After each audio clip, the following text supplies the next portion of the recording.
Juventus hold a 3-0 aggregate lead ahead of the return leg of their UEFA Champions League quarter-final tie against Barcelona.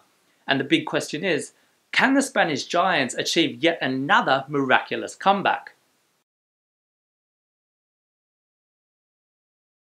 In the first leg, it was a typical Barcelona performance in terms of possession and passing. However, they were largely ineffective with the ball, similar to how they were against Malaga just days before, when they lost 2-0. Juventus, on the other hand, they were controlled in defence and unbelievably clinical in attack. And Paulo Dybala well and truly announced himself on the international stage. So, is there a way back for the Spanish Giants? Against any other team, you'd probably say yes, but against Juventus, arguably one of the best defences in Europe, it's really hard to find a convincing argument to say that they can. Sergio Busquets returns for the second leg, having served his one-match suspension, and adds extra stability to that midfield, though it's not necessarily where they need the most improvement. Barca need to create chances, and a lot of them.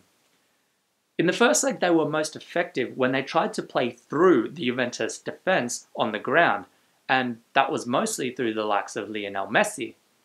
Arguably, their best three chances came from his balls to Andres Iniesta, Neymar and Luis Suarez, which individually all could have very easily become goals.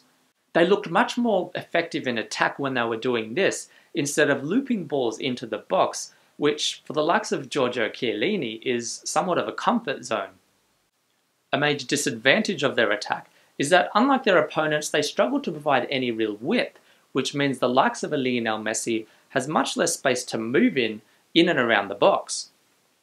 Barca are of course capable of scoring a couple goals, but to do this 3 times and not concede, when you consider their defensive vulnerabilities of late and Juve's attacking form, it just almost seems impossible. Of course, we have to remember that if Juve does score just 1 goal, Barcelona have to score 5 if they're any chance of going through. Juventus are likely to field a near identical lineup to the first leg, keeping the 4-2-3-1 formation. Paulo Dybala did go off with a knock against Pescara, however has returned to training and looks likely to take his place.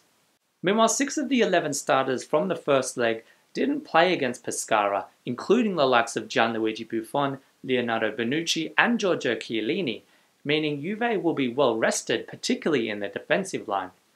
So, let us know what you think. Is there any way back for Barcelona, or is this tie simply too far gone? Give us your predictions in the comments below. And of course, be sure to look out for our future videos to come. We'll try and have a bit of a post-match analysis after the match finishes. And there's also the draw that will come up later in the week to see if Juve do go through, who they'll be playing.